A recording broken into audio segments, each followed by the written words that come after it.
Today on Locked On Red Wings, are the Detroit Red Wings closing the gap on the Florida Panthers? We do a offseason recap with Armando Velez of the Locked On Florida Panthers podcast.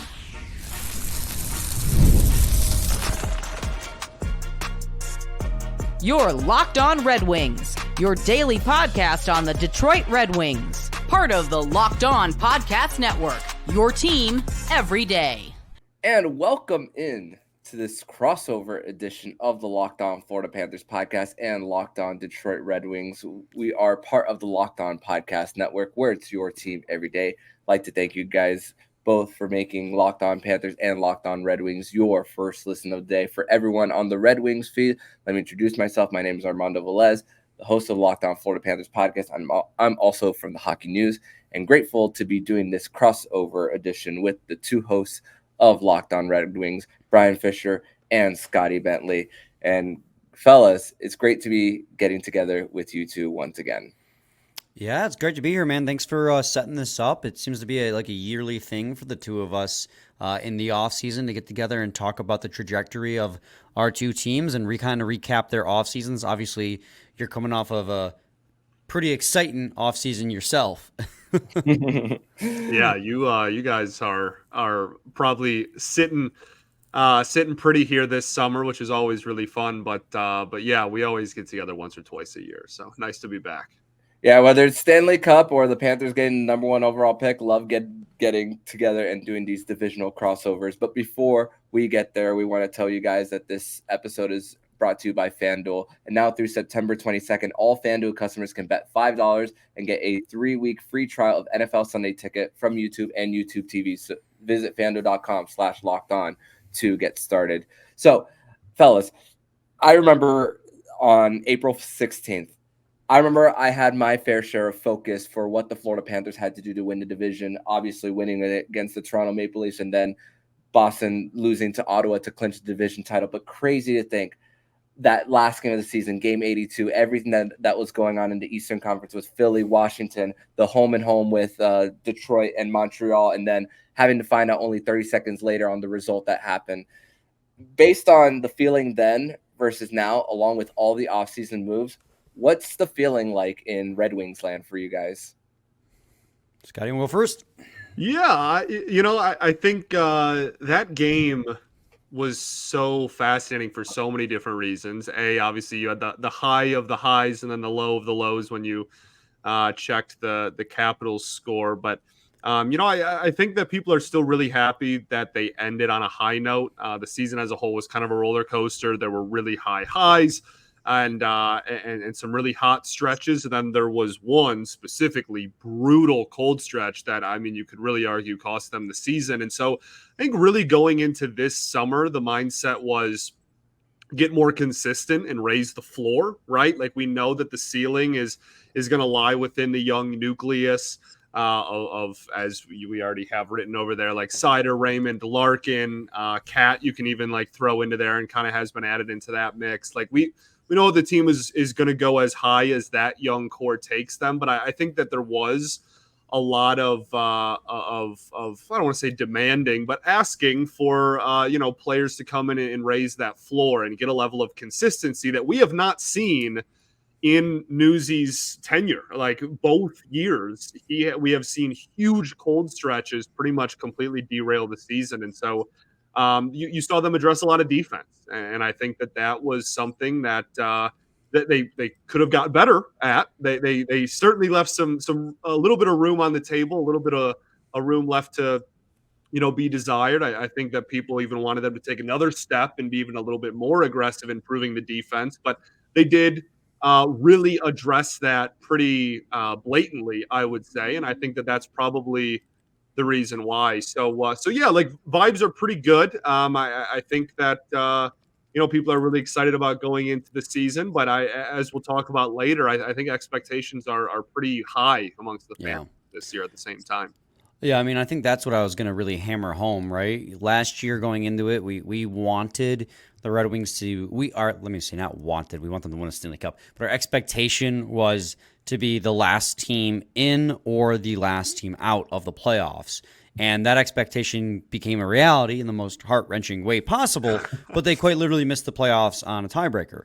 So, of course, our expectations, another year into the rebuild, another year of drafting prospects, another year of prospects graduating to the NHL level, is to take another step forward, right? So expectations amongst the fan base are even higher now since they came so close last year. I'm a little mixed. Scotty kind of talked about it there, right? They sacrificed a lot of depth scoring in this offseason by letting Shane Gostisbehere walk, letting Daniel Sprong walk, letting David Perron walk in order to try and create a more defensive-minded bottom six and defensive-minded, like they had a really sheltered bottom pair. So by letting Gostisbehere walk, who's a great power play defenseman, had over 50 points last year, was like I think the top 10 for point scorers among defense. It was crazy. They let him walk because that third pair could not be deployed in any defensive situations really, and that was causing the workload on the top pair, in particular with Moritz Seider, to go heavy the other way. If you ever listen to Red Wings fans on social media or us on our show, right, we talk about how Seider had the toughest deployments in the league last year. So there was definitely a mindset of trying to get better defensively, and of course, part of that is the depth scoring went away a little bit. But I think they did a good job by retaining Patrick Kane and having a full year of him. As well as bringing in Vladimir Tarasenko, who obviously helped the Panthers on their way to a Stanley Cup, to try and supplement some of that scoring loss. And, of course, we'll have some young guys. We'll have Jonathan Berggren finally we expect to be a full-time NHLer. And defensively, it'll get better just by having, another top prospect in Simon Edvinsson playing a full season. So, the expectation, it's weird because when you have more young guys, there's always that possibility that the team could take a small step back while those players find their footing at the NHL level. But there's also that possibility of just completely exploding outward and upward. So we have I don't want to speak for Scotty, but my expectation for this year is there's what I want and a realistic, they could regress a little bit. Mm-hmm. But I think that most fans align that this is the year they need to make the playoffs, and I think that's if you asked 90% of Red Wings fans, that's what they would say.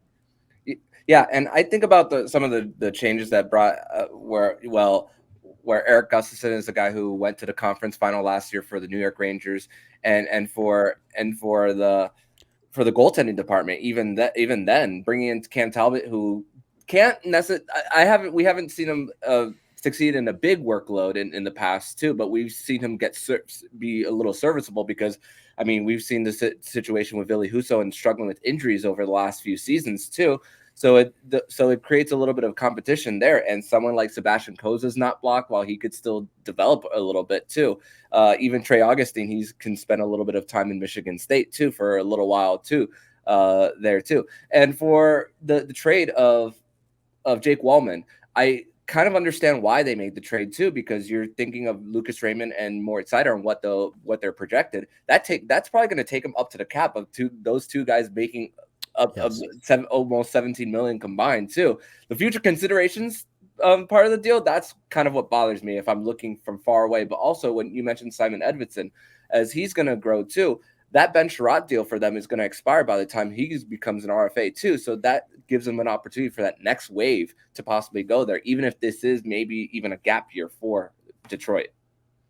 Yeah, I think the blue line is something Brian and I have talked about at length. It is such a fascinating situation. There's 8 defensemen currently on the roster. That's weird. And as you mentioned, Talbot, Brian brings up all the time, they currently have 8 defensemen and 3 goalies. That is weird. That is abnormal and not something you see too terribly often. And that's something that we've talked a lot about, trying to sift through and figure out, is this the roster? Is that what it's going to look like on opening night? Is there some wiggle room there for some moves?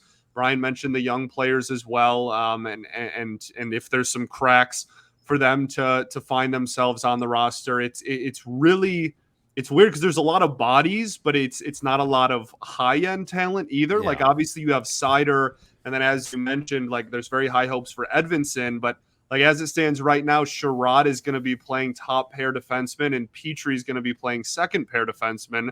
And I'm not sure that's really best case scenario. Like if you would have asked people in April when the season ended what they expected the blue line, the top four, to look like, I think people would have wanted to see a lot more and some newer names in there. So it's deep, but it's not necessarily talented. And that's going to be the line that they have to walk this season. Yeah, and you brought up another good thing too, Armando, about the Sherratt contract expiring when Edvinson's ELC is up, and that is something that Scotty and I have talked about the last 2 years ongoing, about how that you could definitely make the argument, and I really wouldn't push back, that some of the money that Yzerman has handed out has not been good. Like the Justin Holl contract looks abysmal. Sherratt's probably a little bit of an overpay. Andrew Kopp for sure for what we're getting out of him, like $5.6 million. But one thing that I will still die on a hill for is the term that Yzerman has given out has been very intentional. And that's why you didn't see him make a lot of moves for like bigger named players this free agency, because, and he came out and said it, he's not comfortable giving out long-term contracts like a lot of players were getting this year. The longest contract he's ever given out so far as general manager of the Detroit Red Wings was 8 years to Dylan Larkin. Everything else has been 5 or less because of exactly that. He understands that if you want to keep a team competitive for longer, you have to consistently have cap coming off of the books. We've done the math. It's like $19 million next year and $18 million the year after that. Like, he's done a very good job of of creating what we call rolling cap space. Yeah, and it definitely helps them reset and reload every time they have an opportunity. Once again, as those next wave of players come through Detroit and possibly help them raise their floor as the hopes of trying to end their playoff drought. But we are going to transition over to segment number 2, where we're going to flip it over to the Locked On Red Wings guys and see what kind of Florida Panthers related questions they have for me. We're going to discuss that more next here on this crossover edition of Locked On Panthers and Locked On Detroit Red Wings. But first, this episode is brought to you by eBay Motors, and passion, drive, and patience. The formula for winning championships is also what keeps your ride or die alive. eBay Motors has everything you need to maintain your vehicle and level it up to peak performance. Superchargers, roof racks, exhaust kits, LED headlights, and more. Whether you're into speed, power, or style, eBay Motors has you covered. With over 122 million parts for your number one ride or die, you'll always find exactly what you're looking for. And with eBay Guaranteed Fit, your part is guaranteed to fit your ride every time, or your money back. Because with eBay Motors, you're burning rubber, not cash. With all the parts you need at the prices you want, it's easy to make the car into the MVP and bring home huge wins. Keep your ride or die alive at ebaymotors.com. Eligible items only. Exclusions apply. eBay Guaranteed Fit only available to U.S. customers. Welcome back to a crossover episode between Locked On Red Wings and Locked On Florida Panthers. Segment 2 is going to be Scotty and I steering, and I kind of want to, it's almost the perfect segue, Armando. We were talking about how the Red Wings really lack defensive talent, and Scotty and I have had conversations about one particular blue liner that is set to be a UFA next offseason, and that's Aaron Ekblad. And I wanted to ask your opinion as a team that is a Stanley Cup contender, right? Literally just came off winning the Stanley Cup. Where are you at on Aaron Ekblad when it comes to like possibly retaining him? Because obviously he's an extraordinary defenseman who plays a really big physical game. He's got a mean streak. Like he has everything you want out of a blue liner and can take really tough deployments. And he's not too shabby on the point production either. Like he's got a career high of 57 points. It's nothing to wag a finger at. Like he can do pretty much everything, but he's already making $7.5 million. He's going to be 29 at the end of the contract, and he's going to be due for a huge pay raise. Does he factor into the Panthers' future? If it's going to be above the salary that he's currently making, I'm honestly going to say no, because I think about, but also I want to give credit to him too. And I've said this multiple times on the show, how when Paul Maurice came into the mix for the Florida Panthers, he really had to change his game into a more defensive-minded game instead of trying to jump up into the play and get the points there. And obviously, injuries have had a lot to do with that. With Aaron Ekblad, really ever since the 2021 season for him too, that's where he's truly struggled. And even prior to even this playoff run, he was out for a good majority of the end of the season when him and Vladimir Tarasenko collided 2 days after the trade deadline. He came back for game 1 of the postseason. But for Aaron Ekblad, I mean, for that deal for him, it's gonna, and credit to him, he took the money one year before his ELC expired, so he got to get that there for what he was worth there. But also with Bill Zito coming being in the mix now for 4 years, every single contract he's given out hasn't been paying for someone for what they've already done too. And maybe the only contract he's done that so far is for someone like Anton Lundell, who just got paid a 6-year deal, $5 million each. That looks a lot for now, but as it appreciates and he's going to make his way to the second line center, it feels like it's going to age very well for that one. And honestly, even in the last year of the contract, I say that contract really has aged well for even with that time missed for him too. But as far as going forward, if he wants another 8-year deal, I don't think the Panthers are going to give it to him at the number that he wants. And for him, it's crazy because with you guys asking the question, because of based on where he's from just across in Windsor, Ontario too. So it's very interesting to see. We like to collect those types of players. Yeah, so maybe he finds a way back home to Detroit, but at what he's making right now, I don't know if the Panthers give him that deal. I'm going to kind of cheat here and ask a question that's going to involve you and the Red Wings as well. And just, like the one common denominator, obviously, that is now a part of the Red Wings was Vlad, who obviously was acquired by the Panthers last season. Just talk a little bit about his importance to the team, what kind of role he played there. And then I guess if any insight you have on what, we're going to see out of him here. I mean, we've obviously talked a lot about the type of player he is, and hopefully that there's some goal scoring that comes along with him. But the Wings are going to lean on him. Like he's going to be a second line, presumably, guy, and might even switch sides as well and play the opposite side that he's played for a majority of his career and certainly recently. So just talk about a little bit about his impact on the Panthers last year and on the Cup run, and then about the Wings. I mean, for Vlad, first of all, he really wanted to stay in Florida because he's always had a residence down there. He loves. He talks about his home in Weston, Florida, but unfortunately, the bill was due for the Panthers after winning the Cup, and it was always going to be seen as a rental for the Cats there. But for Vladimir Tarasenko, something that Paul Maurice really emphasized is how much he loves to talk on the bench of hockey. Every time he's off the ice, it's always about hockey. He is focused on that. He doesn't really like to talk about anything else. So that's going to be really beneficial for him. And honestly, with him reuniting with Patrick Kane, I'm looking at Daily Faceoff and looking at the projected lines that he's going to be with Kane and JT Compher, who JT Compher has had his experience in winning the Cup too with Colorado.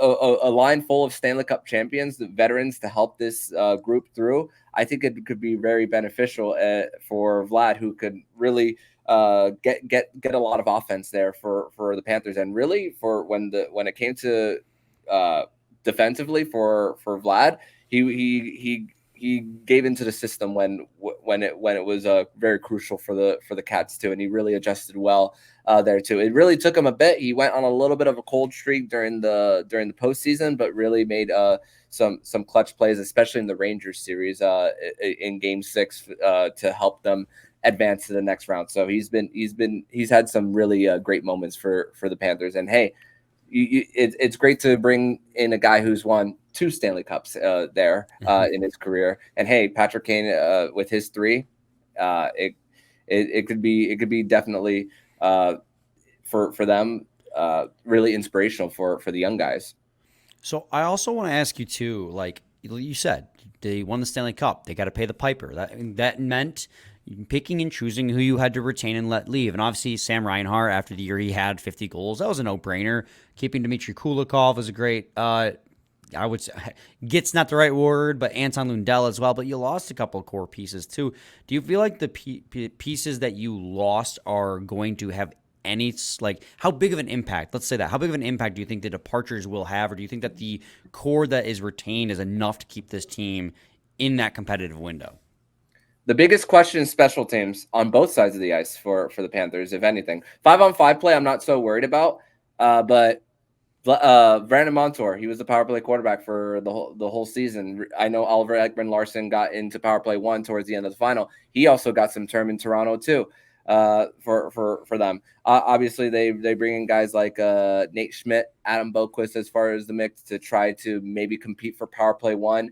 And also, who knows what Gustav Forsling could be in special teams, as he was mostly in power play too. But does he take that next step, as he's already under contract for 8 more years for the Panthers too? So that's another thing. And on the defensive side of things, this is the loss that no one really talks about as much, and it's Kevin Stenlin. And this was a guy who I was talking about even throughout the season. If there's one guy I would want to see get an extension, at least a 1-year extension, it was Kevin Stenlin. And I looked at $2 million. That was the one that I said, Zito, maybe that could have been one that you could have made work for that one, to bring in continuity on the penalty kill. But hey, they brought in guys like Tomasz Noszak, AJ Greer into the mix too, who are identity players that fit into what Bill Zito wants to build. Fantastic. We're gonna do another quick break. When we return, we're gonna toss it back to Armando for segment 3, and where we will wrap up 4 W's in a row. Tricky. This crossover episode of Locked On Red Wings and Locked On Panthers. Got to talk to you guys today about FanDuel first. You've heard us talk about it all summer long. FanDuel is America's #1 sportsbook. Well, we have something a little different for you. Now through September 22nd, so you got a little over a month, guys. Get after it. All FanDuel customers can bet $5 and get a 3-week free trial of NFL Sunday Ticket from YouTube and YouTube TV, which, I mean, that's a phenomenal promotion because obviously we're all Red Wings fans here, but I myself am a huge Lions fan as well. And why wouldn't I want to be able to watch not just the Lions, but every other team in the NFL, to watch those other teams lose, namely the San Francisco 49ers and the Kansas City Chiefs. So check out FanDuel and get that free code. Then with the YouTube TV base plan, you'll be able to watch every regular season Sunday afternoon out-of-market game. All you need is a Google account and a current form of payment, and you can cancel at any time. So just visit FanDuel.com/lockedon to download America's #1 sportsbook.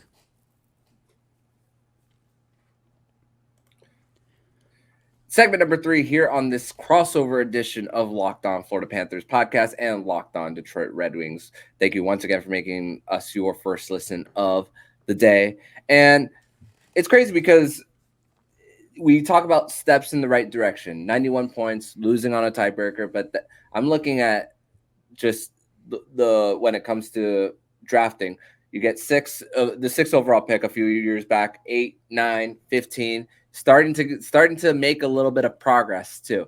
We spoke about the changes for the Red Wings there, but I also, every single article that I look at when it comes to coaches, hot seats, everything, there's a few names that come up on there. I've seen Mike Sullivan, I've seen Andre Tierney from the Utah Hockey Club, but then I also see Derek Lalonde for the Detroit Red Wings there.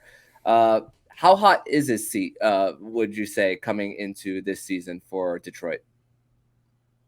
You know what? Honestly, I think Brian and I don't know if we've really talked in depth about, like how hot his seat is specifically, but we have talked about Lalonde's upcoming season and kind of the importance of proving that his system works. And I think that that's really the biggest thing. And Brian has brought up a great point before where it's like, they went out and he has a defensive minded scheme. Like that is the Lalonde system that here in Detroit we have heard nonstop since he was hired. And this summer, the Wings brought in players to fit that system. They brought in defensive minded forwards.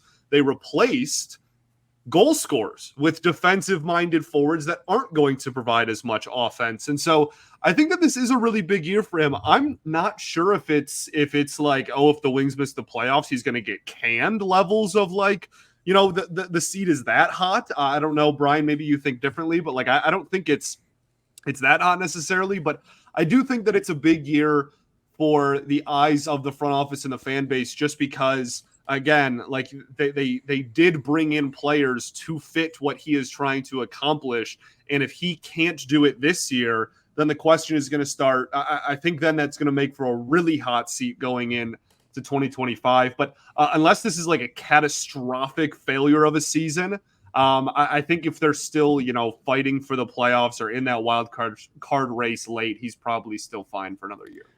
Yeah, I mean, for me, the third year of any coaching regimen is like the litmus test. Like if you can't start to figure it out and head in the right direction by the third year, then your seat's going to start to get warm. And Scotty touched on it earlier. Like Derek Lalonde has overseen 2 pretty monumental collapses in his first 2 years with the Detroit Red Wings, but at the same time, he's also seen two huge improvements overall for this team. Like they went from, I can't remember 3 years ago, though. I don't remember what the point total was in the final Jeff Blashill year off the top of my head, but I know it was in the 70s. Derek Lalonde's first year, they got up to 80 points. They were 2 points away from a 500-point percentage. And then the year after that, they jump up 11 points to 91. So, like, while it's fair to criticize him, he also deserves some of the credit for getting this team headed in the right direction. They still have a long ways to go. Like, they were one of the worst 5-on-5 teams in the NHL, and a lot of the reason why they almost made the playoffs when they did was because they survived solely off of timely goal scoring and incredible special teams. Like, they're never going to go anywhere unless they can get their 5-on-5 possession numbers to be better, which, again, is part of what they tried to address this offseason, like Scotty was saying. I do think it's a possibility that if this team gets out to like a horrible start, like an Edmonton Oilers-esque start, maybe even not that far. Like they even let Jay Woodcroft stay on board for way too long. If the Detroit Red Wings, get off to a rough start, I do think you could see him get ejected. Like this is the year for Lalonde that, in my opinion at least, he's got to prove that this team is making progress in those categories analytically. And it's not even one of those conversations either where it's like, well, there's other things besides analytics. Like, yes, there is, of course, but like Derek Lalonde himself is a believer in advanced analytics. Like he brings up 5-on-5 numbers. Like clearly he cares about this stuff, yet 2 years in, those numbers are still in the bottom 10 in the league, despite the goals scoring. And like, it really just has to come down to like, we talk about the defense not really having a lot of top end talent, but last year in particular too, the forwards just did not help defensively at all. Like they couldn't figure out how to play in the defensive zone or how to get the puck in transition and move down ice or just maintain the puck. There was a lot of issues going on, which is, why they brought in some of the guys they did and let walk some of the other guys they let walk. So it really has to come down to, can Derek Lalonde's system take root with this team in its third year? Because there's a lot of players now who it's another year where they get to learn the system. And if it does, then I'll feel a lot better about Derek Lalonde because I like him. I like him a lot. He's really good in press conferences too, and he's very candid. It's one of those things where I like a lot of what he says, and I back that theory. But if it's just a theory and you don't see the evidence, then yeah, I'm going to start souring really fast. Yeah, and I think about it when the Panthers really struggled in transition, especially in their first season under Paul Maurice, even in the regular season. I mean, you just think about what their blue line was in their final pair of Josh Mahura and Radko Gudas. You would see Radko Gudas commit a little bit more to the strong side, and then leaving someone in a breakaway for the goaltender too, for him, and then having the more stay at home guy in like Nico Mikkola, who not as flashy, leading the team in block shots too, and helping the goaltenders out, helping break out of the zone too. So for Florida, I mean, that really contributed to their Corsi 4 numbers just being in a really good spot for them too. And I think that for Detroit, it's really just one step at a time when it comes to just changing the blue line, because I mean, it's just not something that could change from one year to the next for them in that case too. So that's really for the Panthers, and just that was year one of that too, when they struggled with it, and they still ended up getting hot at the right time, even though they lost in 5 games against the Vegas Golden Knights. So still, it's really, when it comes to like a new defensive system, I can see really the growing pains too. But hey, the good news is it's still a really young core that's still locked up, and that the pieces around it, the guys who are expiring, you could like you said earlier, the cap of being able to turn things over and over again for them, and that puts them still, in my opinion, in a really good spot for the future. Well, another thing too is like most of the young first round draft picks that Yzerman's made still haven't played in the NHL. Like you got Raymond and Seider really early on. And then this is going to be the first year. It's like, okay, now his 2021 draft pick is going to be in the NHL. Like 22, 23, and now 24 are still all in the NHL. Like they still have, or not in the NHL. They still have four first round picks that have yet to make their debuts. They have a very deep prospect pool. But of course, just like with everything else, that doesn't mean anything until they're in the NHL level making an impact. But like there's still, while they continue to get better, there's still a lot left in the prospect pool to make them even better if they pan out. And we have it written over here on the show sheet. We didn't talk about it too much, but like the big question now is for the fan base from now until the end of the year is just, are we going to get extensions for Seider and Raymond? And it's not a matter of if long term, like they obviously will. It's just a matter of when that happens. I think everybody's really chomping at the bit to lock up. I mean, Seider, absolutely, for as many years as you possibly can. Raymond, I think most people are on board after his great year this past season that they would like him for as many years as possible. But he's one just because he's so young and is a scoring forward, point producing forward.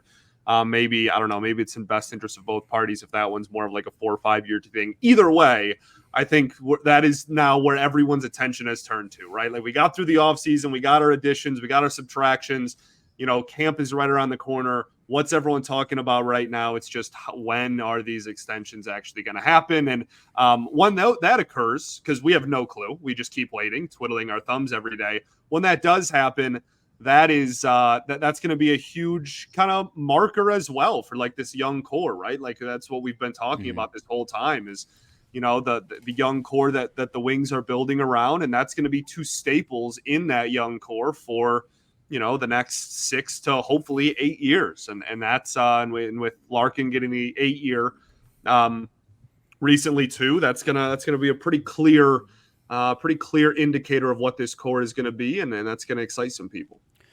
Yeah, I don't know if I feel like I've shifted some of my opinions recently on the Seider and everything. I think one of them is going to get a bridge deal. I honestly do, just given the cap situation for this year coming up. But Scotty, that's a conversation you and I can have on a separate episode because we're running over, and plus that's a great teaser for later in the week. So Armando, anything left, buddy? No, actually one more quick rapid fire. Yeah, let's go for it. The Red Wings make the playoffs outside of injuries if?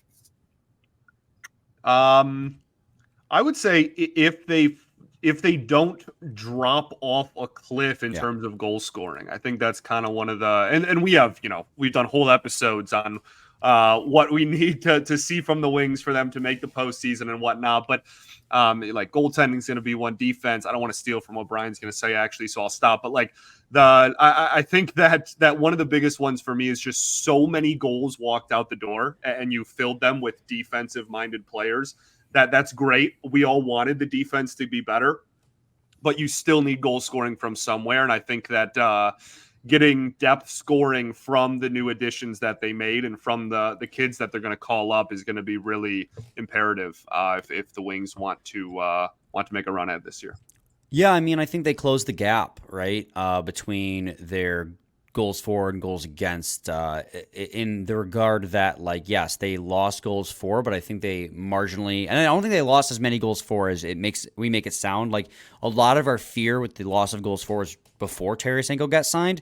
I think Tarasenko, if he stays healthy, is good for like 20 to 25 goals at this point in his career. Quantity, not necessarily quality. Yeah, like a lot of guys that scored 10 to 15, not anybody that scored, a ton. Right. And I think that acquisition of Tarasenko helps to really soften that blow, and I do think they got better defensively enough to lower the goals against, and that's going to close that gap a lot too between those two. So I think that I do think that if they can stave off regression, right? If they can stave off regression, I think they're absolutely in the mix for the playoffs. I think that they're kind of in the same spot. I don't think they got so much better that I'm like, they're a lock for the wild card.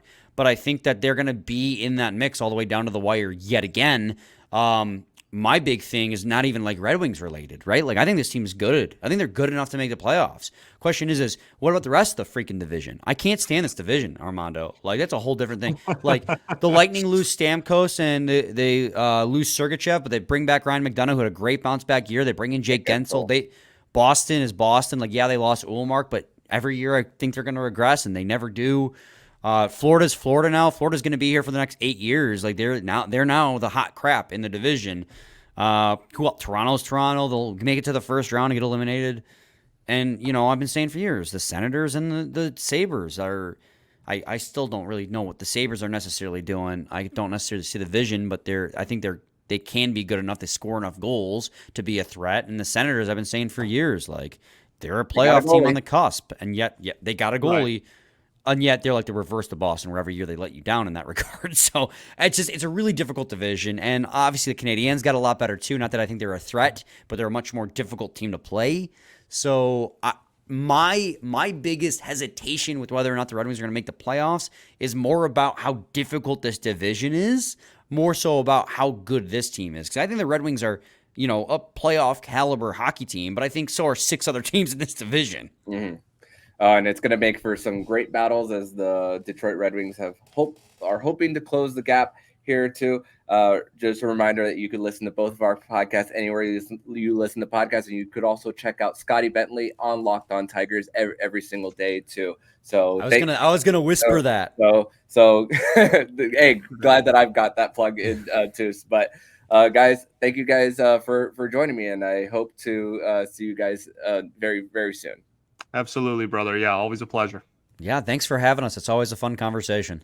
Absolutely. And make sure you guys tune in later this week for more editions of both of our shows, Locked On Panthers and Locked On Red Wings. And as Brian Fisher says, same time, same place. Same place. It's your team every day. Every day.